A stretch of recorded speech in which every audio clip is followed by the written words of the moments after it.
திமுகவுக்கு எதிராக நீங்கள் எந்த நரேட்டிவும் செட் பண்ணலை, ஒரு பெரிய அளவுக்கு திமுகவுக்கு எதிரான நரேட்டிவை நீங்கள் இன்னும் செட் பண்ணலை அப்படிங்கிறது தான் பிஜேபி மற்றும் அதிமுக தலைவர்கள் மீது அமித்ஷா சொல்லியிருக்கின்ற ஒரு குற்றச்சாட்டாக நான் பார்க்குறேன். அதாவது எடப்பாடி பழனிசாமி அவர்கள் ஒரு 3 நாளைக்கு முன்னால் கவர்னரை போய் பார்த்து 4 லட்சம் கோடிக்கு ஊழல் நடந்திருக்குதுன்னு சொல்கிறாரு. அதன் பின்னர் நேற்றுக்கு டெல்லிக்கு போயிட்டு அமித்ஷாவை பார்க்குறாரு.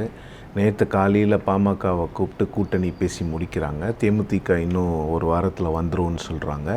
டிடிவி தினகரன் ஓபிஎஸ் கிட்ட பாஜக தனியாக பேச்சுவார்த்தை நடத்திட்டு இருக்காங்க. இதெல்லாம் என்னென்னா ஒரு ஃபெப்ரவரிக்குள்ளே நம்ம கூட்டணியை முடிவு பண்ணிவிட்டு, இல்லை அதுக்கு முன்னே முடிஞ்சதுன்னா பிரதமர் 28ஆம் தேதி கன்னியாகுமரிக்கு வர போகிறாரு. அந்த மேடையில் எல்லா கூட்டணி தலைவர்களையும் ஏற்றி என்டிஏ திமுகவுக்கு எதிரான ஒரு அணியை கட்டமைத்து விட்டது, இந்த அணி வெற்றி பெறுவதற்கான வாய்ப்புகள் அதிகமாக இருக்கிறது அப்படிங்கிறத ரொம்ப வெளிப்படையாக பேசணும். அந்த 2 மாதமாவது நமக்கு நம்ம எல்லாரும் ஒரு ஜெல்லாகி ஒரு கொஹிசிவ் ஃபோர்ஸாக ஒர்க் பண்ணணும் அப்படிங்கிறது தான் அமித்ஷாவோட எண்ணமாக இருக்குது.